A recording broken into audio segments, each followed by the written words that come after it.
How to raise a child who refuses to obey, when to let them self-discipline. However, perhaps the question should be reframed: how should a child live their life? Should they be allowed to discipline themselves or not? How do you raise a child who refuses to obey? Alongside raising the child, perhaps it's time to begin nurturing yourself. Instead of asking why the child doesn't listen, ask why they don't listen to me. And if the child is older and doesn't listen to anyone, why don't they listen to so many people? Why did they start disobeying first? How was the child raised to end up not listening? The problem isn't the child. The problem lies with those raising them. The emphasis in the question is misplaced. The understanding is flawed. Just by the way the question is framed, it's clear the focus is on demanding something from the child, not from oneself. That's why the child doesn't obey. The author of these words is not holding himself accountable.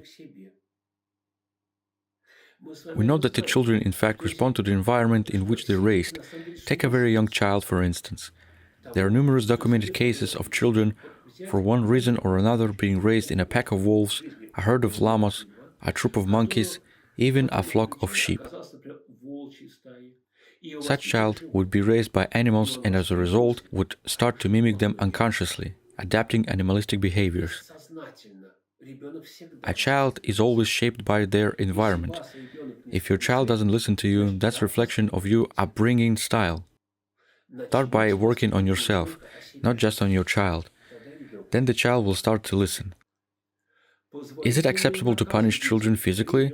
And if so, under what circumstances? The Bible offers a clear answer. It is permissible to discipline children physically, whether with a belt or through other disciplinary actions, like timeouts. Yes, it is allowed, but again, it's not just about the child. It's about the one who administers the punishment.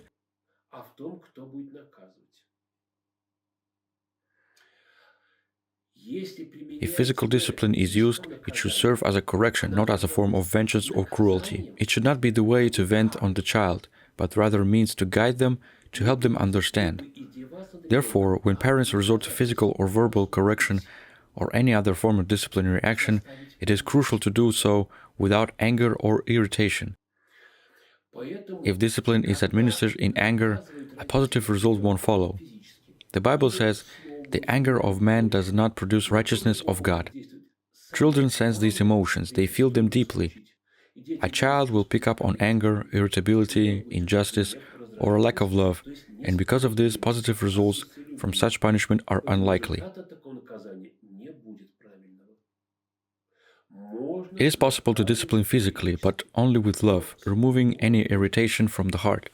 This requires a vigilant attitude toward oneself, monitoring one's own emotions and reactions. If this approach is maintained, then yes, it's permissible. The child will understand differently.